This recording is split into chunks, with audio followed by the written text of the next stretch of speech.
오늘 이 본문의 말씀을 읽어보니까 권세 있는 자들에게 복종하라, 그런 메시지가 나옵니다. 왜 갑자기 권세 입은 자들에게 복종하라는 말이 나오는가? 사실 우리가 12장을 읽어갈 때에 지난 시간에 다루었던 것이 어떤 내용이었습니까? 참된 예배자, 그렇죠? 너희 몸을 하나님이 기뻐하시는 거룩한 산 제물로 드리라. 이것이 너희의 드릴 영적 예배니라.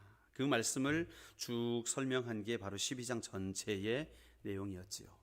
그러니까 교회 공동체가 이 교회 내에서 그 공동체로서 어떤 모습을 가지고 우리가 살아야 되는지, 그 모습에 대해서 우리가 12장에 아주 자세하게 그렇게 말씀을 하였지 않습니까? 그러면 13장에서는 이 권세 있는 자들에게 복종하라는 말씀으로 시작을 해요. 이제는 교회 안이 아니라 교회 바깥에 있는 사회와 어떤 관계를 맺고 살아가느냐에 대한 그런 말씀으로 시작을 하고 있는 것이죠. 자, 그래서 지금 이제 하나님의 시선이 교회 공동체와 밖에 있는 사회와의 관계에 대해서 이렇게 포커스를 맞추고 계신 거예요. 13장을 세 부분으로 나눠 보면 1절부터 7절까지가 그 세상의 권세자들에게 복종하라, 그런 메시지가 있고요. 그 다음부터 8절부터 10절까지는 사랑의 빛 외에는 아무 빛도 지지 말라는 메시지가 또 나와 있고, 11절부터 14절까지는 종말론적인 삶을 살아가는 자세에 대해서 그렇게 말씀을 하고 있어요. 먼저 1절에서 7절까지의 말씀을 먼저 보면 권세자들에게 복종하라, 그렇게 말씀하십니다. 이 1절에서 권세들에게 굴복해야 한다, 그렇게 말씀하시는데, 이 권세들에게 굴복해야 하는 이유가 뭐라 그러십니까? 1절 하반절에 보니까 그 권세는 하나님으로부터 나지 않음이 없나니 모든 권세는 다 하나님께서 정하신 바라. 여기 권세는 교회 안의 권세를 말하는 게 아닙니다. 세상의 권세, 그러니까 왕이나 대통령이나 정치인이나 장관이나 이런 권세자들을 의미하는데, 그 권세자들에게 복종하라는 거예요. 그러면 우린 전부터 커튼이 탁 쳐집니다, 머릿속에. 그 사람들을 어떻게 믿고 우리가 복종하나, 그런 생각이 들잖아요. 왜냐하면 TV만 키면 누가 이랬다, 누가 이것 떼어먹었다, 저것 떼어먹었다, 뭐 그런 소리들만 들리니까.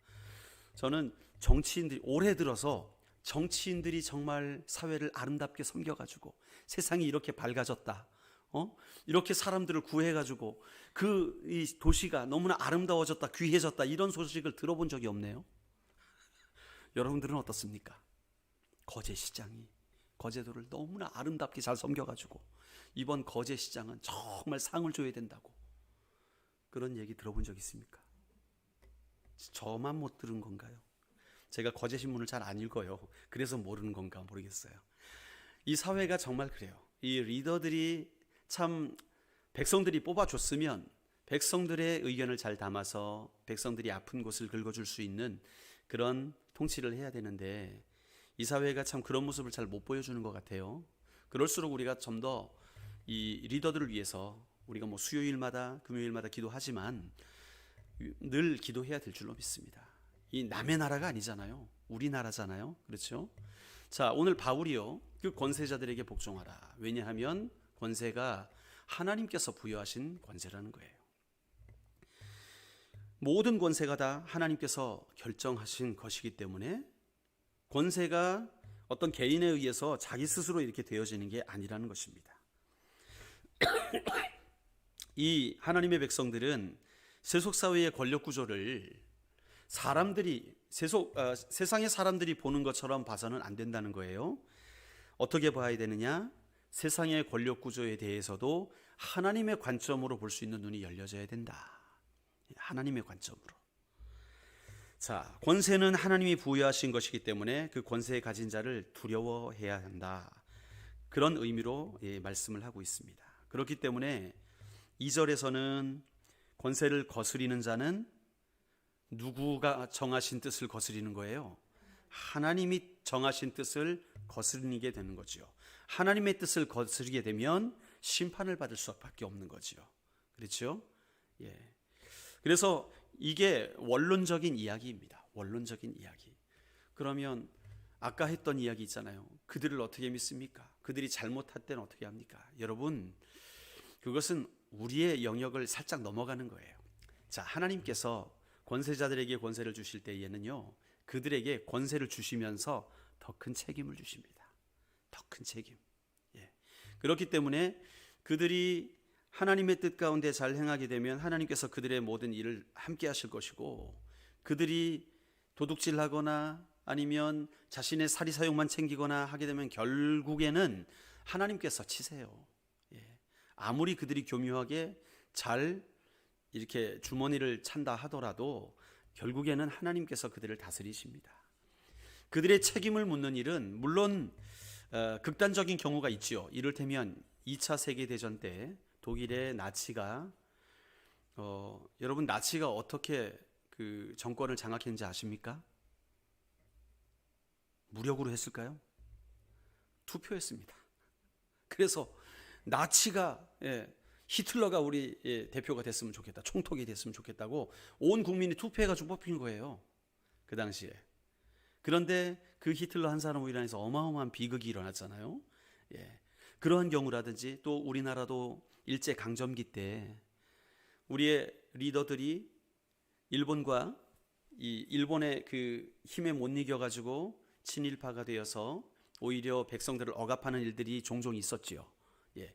그런 리더들을 바라보게 될 때 그러면 권위에 그대로 복종해야 되는가? 예, 그건 끝날 때 말씀드리겠습니다. To be continue라고. 좀 기다리서 그건 마지막에 한번 우리가 고민을 더 해보지요. 자, 오늘 본문에서 우리가 이제 교회 안이 아니라 교회 밖의 세상 사람들과 관계를 맺게 될 때 특별히 권세 있는 자들에게는 복종을 해야 되고 그 권위가 하나님으로부터 왔다는 것을 인정을 해야 된다. 자, 그렇기 때문에 3절 말씀은 뭐냐면 너희가 잘못을 행하면 권세자들을 두려워해야 하는 것이고 잘못을 행하지 않으면 두려워할 이유가 없다. 이건 언제 드러납니까? 교통순경 만나면 딱 알 수 있어요. 그렇죠? 예. 교통순경 만나면 딱 분별이 됩니다. 예. 두려워할 이유가 없을 때도 있고 두려워할 때도 있어요. 예. 언제 두려워합니까? 내가 뭔가를 어겼으면, 그렇죠? 신호 위반을 했다든지 중앙선 침범을 했다든지 스피드를 어겼다든지 하게 되면 경찰을 딱 만나게 되면 어떻게 됩니까? 달달 떨리죠. 예, 달달 떨리고 싼 걸로 끊어주세요. 막 그러고 편하지 않아요. 두려워해야 되는 거예요. 그게 맞다는 겁니다. 우리가 악을 행했다면 그 권세 있는 자들, 다스리는 자들에게 두려움이 대상이 된다는 거예요. 그러나 우리가 선을 행했다면 우리가 경찰서에 가서 기부를 하러 가요. 우리 경찰관들 수고한다고 우리 교회에서 성금을 마련했습니다. 주러 갈 때 두려워합니까? 아니죠. 그때는 어깨 딱 펴고 사진 찍을 준비하세요 이러잖아요. 그러니까 마음이 편안하죠. 우리가 선을 행할 때는 권세자들을 만나도 두려워할 이유가 없다는 거예요. 그렇기 때문에 권세자들 앞에서 늘 선을 행하는 자가 되라는 거예요. 그런데 권세자들에게 말을 안 들어가지고 법을 어겨가지고 심판받을까 봐 두려워가지고 권세자들의 명령을 따르지 말고 양심에 따라서 하라는 거예요. 양심에 따라서. 이게 어디 나와 있습니까? 예. 자, 4절에 보면, 자, 여기 보니까 권세자들에게 하나님께서 뭐를 주셨냐면 칼을 주셨어요. 칼. 예. 칼을 주셨다는 의미가 뭘까요?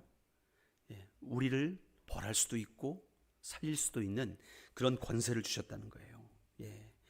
공연히 칼을 가지지 아니었어요. 하나님이 허락하신 거예요. 그러니까 하나님의 사역자가 되어서 여기는 이제 권세자들이 어느 정도까지 올라갑니까? 지위가 하나님의 사역자래요. 예.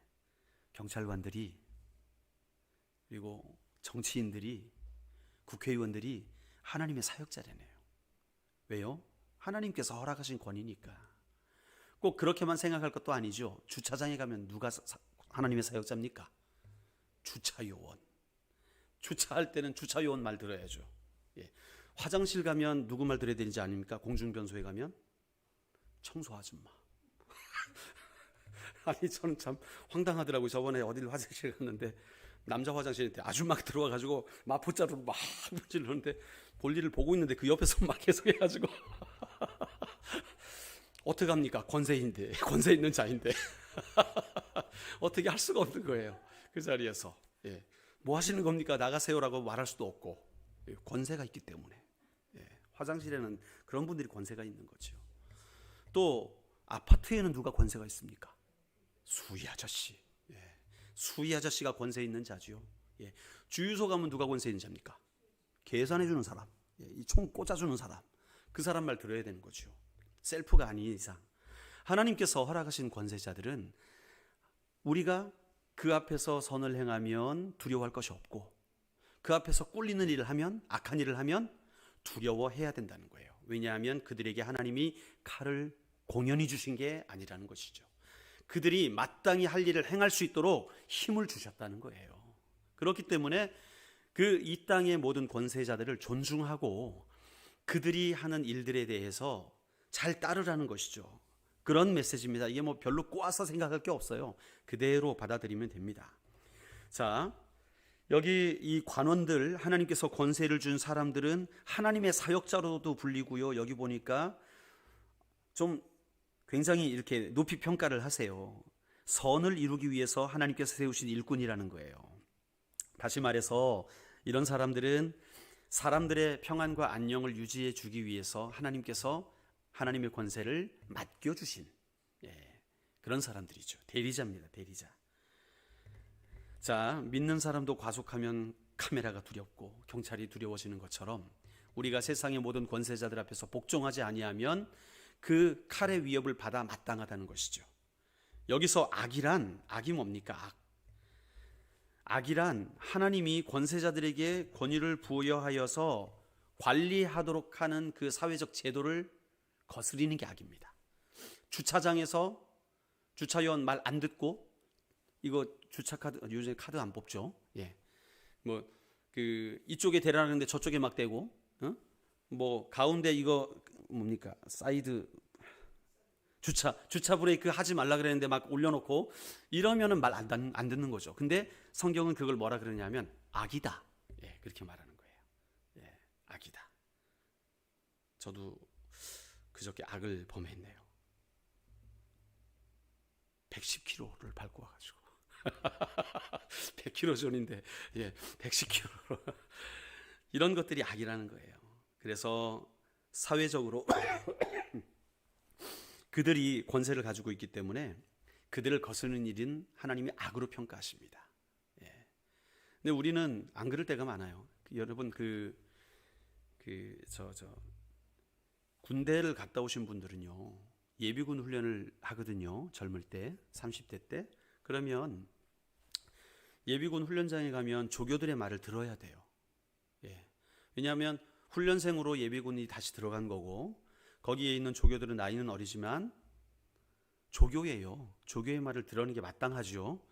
그런데 일반적으로 안 그럽니다. 예.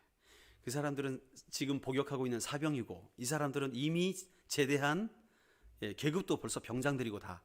그 사람들은 조교지만 일병, 상병, 병장이거든요.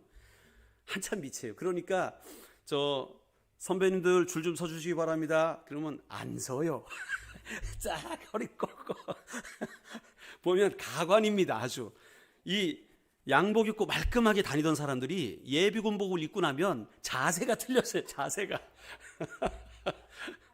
네, 회사 다닐 때는 뭐 이렇게 막 명찰 해가지고 깔끔하게 입고, 예? 이렇게 다니던 사람들이 딱 예비군 훈련 갔다 온다고 예비군장에 딱 들어가게 되면 자세가 완전히 뭐 동네 양아치 비슷하게 돼요.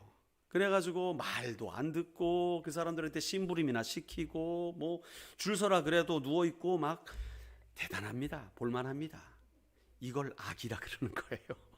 예, 하나님께서 이걸 악이라 그러는 거예요. 하나님께서 부여하신 권세자들에게 순종하라. 그것이 옳다라는 것입니다. 학교에서는 선생님의 말을 들어야 되고, 버스 안에서는 운전기사 말을 들어야 되고, 얼마 전에 유명한 정치인 한 사람이 택시 안에서 폭행을 해가지고 입건이 됐지 않습니까? 그런데 뭐 자기는 아무것도 안 했다 그러는데 그 안에 카메라가 다 있잖아요. 소리도 다 녹음됐고 폭행한 사실이 나가지고 아주 큰 문제가 됐던 적이 있었습니다. 몇 달 전에. 택시가 운행을 하고 있는데 폭행을 하면 그게 엄청난 범죄라 그러더라고요. 예, 생명을 위협하는 일이기 때문에 서 있을 때랑 갈 때랑 다르다 그러대요. 그런데 그래가지고 입건이 되는 거예요. 아무리 국회의원이라도 택시기사 운전하고 있는데 때리면 그거는 악입니다. 하나님께서 그걸 악하다고 평가하시는 거예요. 자, 그래서 담당자들은 그 사람들을 제어할 권세가 있는 것이지요. 그걸 오늘 본문에서는 4절에서 칼이라고 말씀을 하고 있지요. 자, 여기서 이제 칼이 상징적인 의미가 있어요. 그들이 자신들의 그 사회적 영역에서 처벌할 수 있는 권세를 이 칼이라고 표현하는 것이죠. 그렇죠? 칼이 있기 때문에 그들을 징벌할 수 있는 거예요. 아무리 경찰관이 22살, 3살밖에 안 되는 그런 경찰관이라도, 아무리 내가 나이가 많고 경험이 많은 사람이라도 내가 잘못해서 걸렸으면 혼나야죠. 딱지 떼고 벌금 내야죠. 예, 그게 맞다는 것입니다. 그들이 하나님을 대신해서 하나님의 보응을 하는 자들이다. 그렇기 때문에 순종하여라. 네. 5절에서 보니까 그러므로 복종하지 아니할 수 없으니 진노 때문에 할 것이 아니라 양심을 따라 할 것이니라. 우리가 남들 다 안 걸렸는데 나만 걸렸네, 이런 태도 가지지 말라는 거예요. 예, 내가 재수 없어서 걸렸다. 그런 태도는 뭡니까? 진노 때문에 하는 거예요. 그거는 잡힐까봐 두려워서 지키는 게 아니라 양심을 따라 지키라는 것이죠. 마음을 다해 지키라는 거예요. 그러니까 소극적으로 피해가지 말고 적극적으로 그들에게 순종하라는 그런 얘기입니다. 이 나라의 법에 대해서, 여러 가지 사회적인 제도에 대해서 마찬가지라는 것이죠. 능동적인 자세로 행동을 할 것을 말씀하고 있어요. 여러분, 이게 참 그렇습니다. 6절에 가면 더 심각한 얘기가 나오죠. 세금 문제가 나오죠. 이제 세금 문제. 바울이 세금 뭐라 그럽니까? 떼어먹지 마라. 세금 떼어먹지 마라 그래요. 7절에 보니까 모든 자에게 줄 것을 주되 조세를 받을 자에게 조세를 바치고 관세를 받을 자에게 관세를 바치고 두려워할 자를 두려워하며 존경할 자를 존경하라. 나라에서 세금을 제정을 하고 세금을 내라 그러면 내야지요. 물론 내가 몰라서 더 내는 경우도 있더라고요. 잘 몰라서. 원래는 면제받을 수 있는 게 있는데 잘 몰라가지고 더 내는 것들도 있더라고요. 그런 것들은 세무서라든지 전문가의 도움을 받아서 감면 혜택을 받아야지요. 그런 것을 말하는 게 아니라 세금 안 내려고 별짓 다 하는 사람들 있지 않습니까? 떵떵거리고 사는데 카드를 안 쓰고 현찰로만 쓰는 이런 분들 있잖아요. 계산할 때도 가게에서도 현금만 받아요. 이런 분들은 뭡니까? 의도가 세금을 안 내려고 하는 것이죠. 그러니까 내가 내야 될 것을 안 내는 걸 하나님은 뭐라고 평가하시냐 하면 그것은 나라에 빚지는 거다. 빚을 지지 말아라. 그렇게 말씀을 하고 계십니다. 근데 이 나라의 구조가 세금 낼 거 다 내면 와, 진짜 많이 떼대요. 저는 의료보험이 얼마입니까? 보통 한 사람이 10몇만 원 되던데요. 저는 13만 원인가 비싸더라고요. 제가 외국인이라 좀 비싼가요? 할인이 안 되나? 비싸더라고요. 세금도 많더라고요. 이런 것들, 그런데 아깝다 생각되지만 우리가 정직하게 내는 것을 하나님이 원하세요. 그래서 이러한 부분들에 있어서 우리가 지혜롭게 행동하시길 바랍니다. 감면 받을 수 있는 부분은 전문가에게 요청을 해서 그 감면 혜택을 누리십시오. 그러나 안 낼 것, 띄어먹고 이런 것은 좋지 않습니다. 할 수 있으면 최선을 다해서 내야 된다는 것이죠. 여기서 이 두 구절 6절과 7절은요, 하나님이 세우신 그 권세자들에 대한 복종을 아주 구체적으로 조세 항목에 대해서 이야기를 하고 있어요. 성경에서 이런 것까지 꼬집네요. 그죠? 자세하게. 자, 그래서 이 7절은요, 6절을 더 강조하는 말이죠. 6절을 더 강조해서 이제 더 적극적으로 바칠 걸 바치고 두려워할 자를 두려워하고 존경할 자를 존경해라. 그것이 마땅하다. 그렇게 말씀하고 있습니다. 여러분, 오늘 우리가 이런 말씀들을 듣게 될 때에 참 쉽지 않은 면도 있습니다. 지금 그때의 권력 구조랑 지금의 권력 구조가 많이 달라요. 그때는 투표해가지고 왕이 되고 그러지 않았어요. 그렇죠? 왕은 세습되었었고 아니면 어떤 권력의 쟁탈전에 이긴 자가 왕이 되었고 그런 구조였다면 지금은 어떻습니까? 백성들이 투표를 해서 선거를 해서 이 지도자를 뽑고 하지 않습니까? 일반적으로. 그러니까 약간 다르게 접근할 수 있을 것 같아요. 여기 다변화되고 시민들이 권리를 가지고 있고 그 다음에 정부에 저항할 수 있는 또 합법적인 권리도 있잖아요. 우리나라 헌법에 이 집회의 자유도 있어요. 집회의 자유. 집회할 수 있습니다. 이 집회가 뭐 예배뿐만 아니라 예배를 포함해서 이 나라에 권기하기 위해서 모임을 갖는 것을 집회라고 하지요. 그런데 그것을 자유롭게 할 수 있습니다. 이것을 막는 것이 불법이죠. 집회를 막는 것이 불법입니다. 근데 코로나 때문에 참 잘 활용을 하셨던 것 같아요. 이번에는 집회를 못하게 했잖아요. 그래서 어쨌든 권리할 수 있는 것이 헌법에 보장이 되어 있지요. 그렇다면 우리는 이 말씀을 어떻게 적용해야 할 것인가? 성경은 복종하라 하였는데 우리의 헌법에는 또 권리도 할 수 있다. 잘못할 때. 그러면 어떻게 해석할 수 있습니까? 이 나라가 만약에 권세를 잡은 자들이 하나님의 권세를 합당하게 사용하면 괜찮지만 주어진 법에 따라서 합법적으로 그 권세를 사용하면 괜찮지만 편법적으로라든지 아니면 하나님이 허락하신 권세를 넘어가서 월권이라고 하죠. 그렇게 법을 이용해서 착취를 하게 되면 그것은 하나님의 통치 아래 나가는 게 아니죠. 그렇죠? 하나님의 권세가 우리에게 영향을 미치는 게 아니라 그들의 사욕이 우리에게 영향을 미치게 되는 것이지요. 오늘 본문에 보니까 그런 여지를 약간 남겨둔 거예요. 복종을 하되 그들이 존경할 자를 존경하라 그런 말을 하잖아요. 존경하지 않을 자는 존경하지 않아도 돼요. 그렇죠? 두려워할 자를 두려워하며 존경할 자를 존경하라. 저는 그렇게 봅니다. 여기서 그들이 하나님의 권세를 가지고 합법적으로 그 권세를 잘 그들의 통치에 사용을 하게 되면 우리 백성들은 복종을 해야 됩니다. 우리 성도들은 다 복종을 해야 돼요. 그게 옳습니다. 그러나 그 하나님께서 허락하신 그 권세를 오용을 하게 되거나 잘못 사용하게 되면 오히려 그것을 바로 잡는 것이 하나님의 뜻을 세우는 일이 될 줄로 믿습니다. 그러므로 잘못된 정치 관행은 교회에서 이야기를 해야 될까요? 안 해야 될까요? 옛날에 그런 말들 많았잖아요. 정교 분리가 되어야 된다. 정교 그런 말씀 많이 들어보셨죠? 교회와 정치는 종교와 정치는 분리가 되어야 된다. 이것이 맞는 것 같습니까? 틀린 것 같습니까? 맞는 것 같기도 하고 틀린 것 같기도 하고.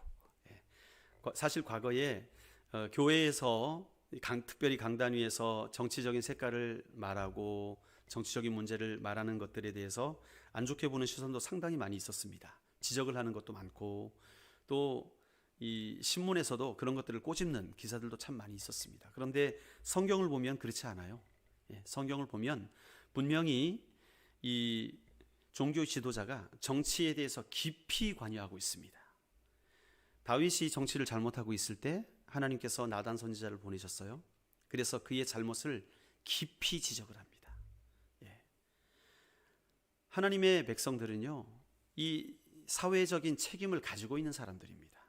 오늘 본문의 말씀은 하나님의 백성이 그리스도인이 이 세상을 살아가게 되면서 세상에 대하여 책임 있는 삶을 살아라 그렇게 말을 하고 있는 거거든요. 책임 있는 삶을 사는 방법이 바로 권세에 복종하는 것으로 나타나는 것이죠. 그러나 그 권세가 잘못되게 되었을 때, 그 권세가 하나님의 뜻을 그르치고 하나님께서 부여하신 그 권세를 넘어가는 그런 일들이 일어나게 된다면 그것을 바로잡는 일도 필요하다는 것이죠. 존중할 자를 존중하라. 그 말씀에서 우리가 알 수 있는 것이죠. 그래서 우리가 독립운동을 하셨던 분들 존경하는 이유가 거기 있지 않습니까? 그 당시 상황에서 독립운동하는 건 뭡니까? 나라에 반기를 드는 거죠. 그렇죠? 예. 권세자들에게 반기를 드는 행동이에요. 그러나 이것을 합당하다 여길 수 있느냐? 합당하다 여길 수 있는 이유는 권세를 잡은 자들이 그 권세를 합당히 사용하지 않고 있기 때문에 그런 것이죠. 예. 그런 차원에서 우리가 현대를 살아가면서 이 말씀을 적용할 수가 있을 것입니다. 그러면서 이제 8절에 넘어가게 되면 느닷없이 갑자기 이제 사랑이라는 주제로 말씀을 해요. 이 문맥에서 갑자기 왜 권세를 말하다가 복종해라 뭐 이런 말을 하다가 갑자기 사랑을 이야기할까? 여기 보면 피차 사랑의 빚 외에는 아무에게든지 아무 빚도 지지 말라. 이 사랑이 연결고리가 되는 게 아니라 그 뒤에 사랑의 뭐요? 빚. 예. 빚이 연결고리가 되는 거예요. 위의 이야기와. 먼저 이야기가 무엇이었습니까? 조세를 제대로 내라.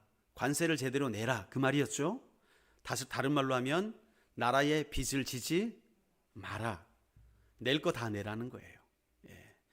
낼 거 다 내야 돼요. 나라에 낼 거 다 내야 되고, 뭐 지방에 또 낼 거 다 내야 되고, 뭐 빌렸으면 갚을 거 갚아야 되고, 다 해야 됩니다. 그러나 빚을 지어야 되는 게 있다는 거예요. 다른 건 빚을 지면 안 돼요. 나라에도 빚 지면 안 되고, 빚을 지면 안 되는데 어디에 빚을 지라? 사랑에 빚을 지라. 그 말을 하고 있는 것입니다. 사랑의 빚 외에는 아무에게든지 아무 빚도 지지 말라. 사랑의 빚을 지라는 거예요. 남을 사랑하는 자는 율법을 다 이루었느니라. 그렇게 말씀하고 있어요. 여기서 우리가 아주 중요한 교훈을 배웁니다. 사실 지금 로마서는요, 이 로마에 있는 성도들에게 보내는 편지잖아요.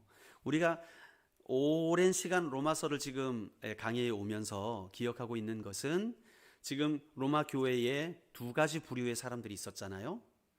유대인 출신의 그리스도인, 그 다음에 이방인 출신의 그리스도인이 있었습니다. 아마 유대인 출신의 이방인들이 개척을 했을 거예요. 그리고 거기 이방인들이 거기 함께 참여를 하게 되었을 텐데 소수였겠죠. 그러니까 메인은 유대인들이었고 이방인들이 이제 이렇게 사이드로 이렇게 있었던 거죠. 그런데 로마의 황제가 유대인들을 로마에서 다 쫓아내 버렸습니다. 그래가지고 고린도로 쫓겨나고 다른 데로 다 쫓겨났다가 몇 년 뒤에야 다시 돌아오게 되었는데 그 몇 년의 공백 동안은 로마 교회가 어떻게 되었을까요? 이방인들로만 채워졌겠죠. 그런 상태에서 몇 년 후에 유대인들이 다시 돌아오니까 어떨까요? 이제는 주도권이 바뀐 거죠. 유대인이 주도권이었다가 이방인 주도권 교회로 바뀌어진 거예요. 자연스럽게. 이건 뭐 구태타 이런 게 아니고 자연스럽게 환경이 그래가지고 바뀐 것입니다. 그때에 이제 갈등이 일어나기 시작합니다. 유대인들이 주도하고 있을 때는 갈등이 없었어요. 왜냐하면 율법에 대해서 강조를 해도 별로 거리낄 게 없었거든요. 그냥 이방인들이 우리도 해야 되나 말아야 되나, 우리도 율법 지켜야 되나 말아야 되나 요 정도였지 그게 교회를 흔들 정도는 아니었는데 이게 주객이 전도되고 이방인들이 메인이 된 상태에서 유대인들이 들어가게 되니까 이 율법 문제가 막 드러나게 돼가지고, 그렇죠? 율법을 왜 안 지키냐 니네. 율법 지켜야지. 그러니까 우리 몇 년 동안 잘 지냈는데 왜 그래 갑자기 와가지고 이렇게 되는 거죠.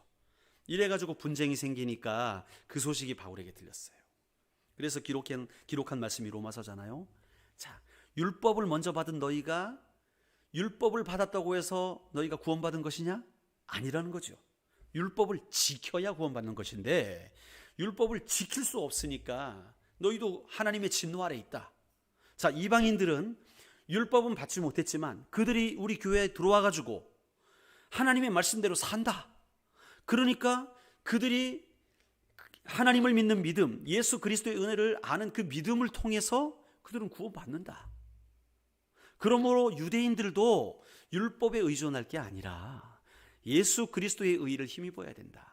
그것은 유대인이나 헬라인이나 다 마찬가지로 예수 그리스도로 말미암은 은혜로 말미암아 구원받을 수 있기 때문에 너희들은 그 구원 앞에서 자랑할 게 하나도 없다는 거예요. 다 그저 부족하고 그 은총 아니면 안 된다는 거예요. 그런 의미에서 그리스도인들이 우리의 몸을 하나님이 기뻐하시는 거룩한 산제사로 교회 안에서도 서로를 섬기고 사랑하며 나가야겠지만 사회 안에서도 권세자들에게 복종하고 또 사랑의 빚을 서로 져가지고 서로를 섬기며 살아가게 되면 그게 바로 율법을 다 지키는 거다. 오늘 본문이 지금 그렇게 말씀하고 있는 거예요. 율법을 지키는 것은 우리가 주어진 항목을 하나하나 제1계명 지키고 2계명 지키고 이렇게 지켜나가는 게 아니라 우리가 하나님을 뜨겁게 사랑하고 또 이웃을 사랑으로 섬겨나가게 되면, 여기에 표현으로 하면 사랑의 빚을 서로가 지게 되면 그것을 통해서 하나님이 율법을 다 이루게 된다는 거예요. 사랑 안에 율법이 다 들어있다는 거예요. 여러분, 이게 사랑의 능력입니다. 이 사랑의 능력이 우리 화평교회에 충만해야 될 줄로 믿습니다. 율법이 그거잖아요. 쉽게 말하면 이겁니다. 교회 안에서 아니 박 집사, 김 집사 이거 왜 안 지켰어? 왜 안 했어? 목사님 그 사람은 11조도 안 해요. 뭐도 안 해요. 새벽기도 안 나요. 뭐 이래가지고 막 이렇게 합니다. 이거는 뭡니까? 율법을 가지고 말하는 거예요. 그러나 아이고 우리 김 집사님이 새벽기도 못 나왔네. 주님, 우리 김 집사 무슨 일이 있습니까? 하나님 그 가정을 돌봐주시고 안전하게 보호하여 주시옵소서. 그리고 이 붕어빵 하나 사가지고 김 집사 오늘 왜 못 나왔어요? 걱정이 돼서 왔어. 이게 뭡니까? 이건 사랑이죠. 이해가 되시죠? 우리가 율법으로 살아가느냐 아니면 사랑으로 살아가느냐. 사랑으로 살아가게 되면 모든 율법이 저절로 지켜진다는 거예요. 다 이루어진다는 거예요. 지금 그 말을 하고 있는 것입니다. 결국 사랑이 가장 적극적으로 율법을 이룰 수 있는 행위라는 거예요. 자, 그래서 이제 마지막으로 11절부터는 또 다른 이제 국면으로 들어갑니다. 그리스도인들에게 마지막 시대 종말론적인 삶을 촉구를 하고 있습니다. 우리 11절을 보면 또한 너희가 이 시기를 알거니와 자다가 깰 때가 벌써 되었으니 이는 이제 우리의 구원이 처음 믿을 때보다 가까웠습니다. 그렇게 말씀하고 있어요. 자다가 깰 때가 되었다. 이게 무슨 말일까요? 12절에 보면 밤이 깊고 낮이 가까웠으니 그렇게 말하고 있어요. 밤이 깊고 낮이 가까웠다. 여러분, 우리가 깨어라. 악한 사자가 사단이 우는 사자와 같이 삼킬 자를 참는다. 그렇게 말씀하는 장면이 있잖아요. 그때의 깨어라는 뭡니까? 우리의 믿음이 진리 위에 굳게 서서 늘 기도와 말씀으로 지키고 있는 것, 전신갑주를 취하고 있는 것, 그게 깨어라의 의미죠. 그런데 오늘 여기서 깰 때가 되었다라는 건 그런 의미와 좀 다릅니다. 어떤 의미냐? 뒤에 보면 이제 11절 마지막에 보면 알아요. 이제 우리의 구원이 처음 믿을 때보다 가까웠다. 이 말은 뭐냐면 예수 그리스도께서 다시 오셔서 재림을 하시게 되면 이제는 우리가 온전히 구원을 이루게 돼요. 하나님의 나라가 온전히 이루게 됩니다. 이것은 개인의 종말이 아니라 우리 전 인류의 종말을 말하고 있는 거예요. 지금 사도 바울이 말하고 있는 이 밤이 깊고 낮이 가까웠다. 이 낮이 뭐냐면 이제는 이 세상에 사단이 주관하고 있는 이 어둠의 주관자들이 주관하고 있는 세상이 다 지나가고 예수 그리스도께서 심판주로 오셔서 이 땅을 통치하시게 될 때가 다 되었다. 지금 그 말을 하고 있는 거예요. 밤이 다 지나가고 낮이 가까웠다. 가까웠다는 말은 이게 이미 넘어갔다는 말입니까? 아직 안 넘어갔다는 말입니까? 아직 안 넘어갔어요. 그런데 임박했다는 거예요. 임박했다.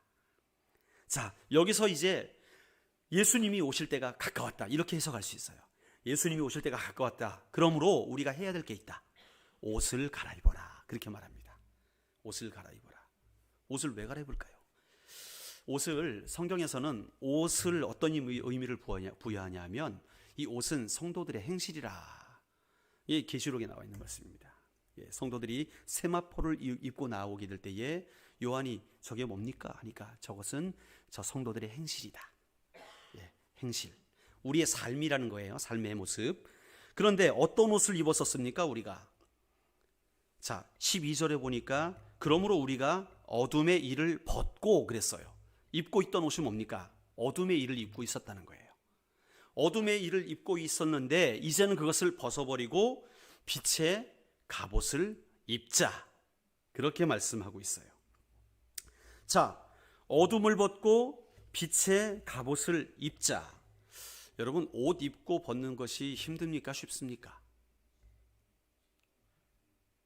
쉽죠. 그죠? 아이고야, 아이고, 이런 분 있습니까? 그냥 벗잖아요. 그죠? 물론 이제 관절염이라든지 신경통이라든지 이런 게 있으면 이제 어려울 수 있지만 일반적으로는 옷 벗고 입는 건 참 쉬운 일입니다.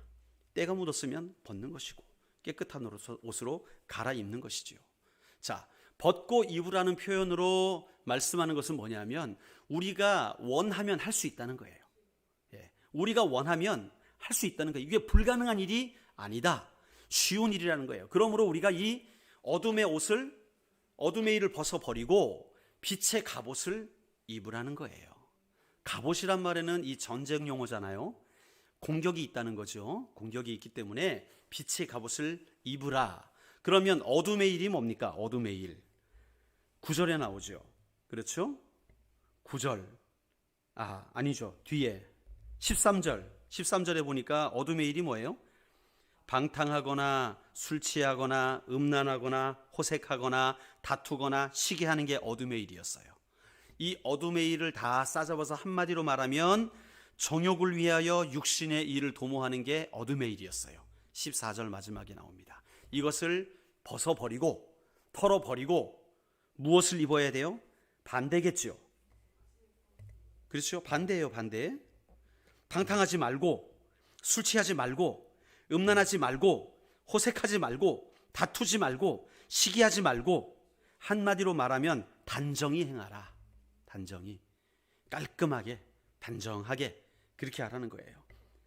그 말을 14절에서는 또 다른 말로 뭐라 그럽니까? 오직 주 예수 그리스도로 옷 입어라. 단정하라는 말은 바로 주님처럼 되라. 우리가 기억하시죠? What would Jesus do라고 저번에 말씀드렸죠. 예수님이라면 어떻게 하실 것인가? 우리가 이 마지막 시대에 주님이 오실 이때에 우리의 삶의 태도를 어떻게 단정하게 만들어갈 것인가? 주님께 물으라는 거예요. 예수님처럼 살아가라는 거예요. 예수님이라면 어떻게 하셨을까? What would Jesus do? 예수님이라면 어떻게 하셨을까? 늘 우리의 삶의 모든 문제 앞에서 우리가 묻고 살아가는 것, 바로 그게 예수 그리스도로 옷 입는 거예요. 빛의 갑옷을 입는 거예요. 우리가 그렇게 주님께 묻고서 살아가면 마귀가 공격하지 못한다는 거예요. 권세자들이 우리를 비난할 수가 없다는 거예요. 할렐루야. 이게 그리스도인들의 능력입니다. 그러니까 세상에서 살아갈 때에도 법규를 지켜나가고 세금 낼 거 다 내고 정직하게 그렇게 살아가면서 성도들을 섬겨나가고 세상을 섬겨나가고 사랑하며 살아가게 되면 세상의 그 누구도 우리를 넘어뜨릴 자가 없다는 것이죠. 왜요? 빛의 갑옷을 입었으니까. 그게 바로 이 세상에 대하여 살아가는 그리스도인들의 태도와 자세라는 것입니다. 오늘 이 13장의 말씀은요, 이제 세상을 향하여서 우리 그리스도인들이 위축되고 숨어 사는 게 아니라 그리스도인임을 숨겨가지고 성경책도 이렇게 뭐 이렇게 신문지에 싸가지고 이제 다 돌아다닌다 그러더라고요. 그러지 말고, 정말 이 땅 가운데 우리가 의의 옷을 입고 빛의 옷을 입어서 세상 사람들이 아이고 도대체 어떤 분이세요? 뭐 하시는 분이세요? 아유 고맙습니다. 아유 참 제가 너무 신세를 졌네요. 어디 사세요? 뭐 하세요? 그러면 아유 뭐 전 예수 믿는 사람입니다. 그 한마디에 빛이 드러나는 거 아니에요. 그렇죠? 예. 그래서 우리 화평교회가 여러분들이 사는 곳곳에서 빛이 번쩍번쩍 했으면 좋겠습니다. 예. 여러분들이 사는 학교, 직장, 가정에서 빛이 번쩍번쩍 나서 문 열면 앞집에 빛을 전하고 아랫집에 빛을 전하고 떡도 돌리고 사랑도 전하고 붕어빵도 살아주고 이래가지고 정말 우리 주님의 사랑으로 세상을 섬겨나감으로 말미암아서 세상이 감당치 못할 믿음의 사람들로 일어서서 빛의 갑옷을 입은 자들로 다시 오실 주님을 기다리는 그런 종말론적인 공동체가 되시기를 우리 주님 예수님의 이름으로 축원드립니다. 그 승리의 삶, 그 영광의 삶이 바로 우리에게 허락된 삶인 줄로 믿습니다. 기도하시겠습니다. 하나님 아버지 감사를 드립니다. 우리가 예수 그리스도로 말미암아 모든 죄의 옷을 벗어버리고 악한 옷들을 벗어버리고 속죄받은 이후에 빛된 삶을 살아가게 하여 주시옵소서. 하나님의 그 헤아릴 수 없는 그 사랑에 겨워서 우리도 주님을 따라 사랑으로 섬겨나가게 하시고, 하나님, 내가 사랑하지 않으면 견딜 수 없는 주님의 그 폭포수 같은 은혜와 사랑을 늘 경험하며 살아가게 하여 주시옵소서. 감사를 드리며 예수님의 이름으로 기도드립니다. 아멘. 283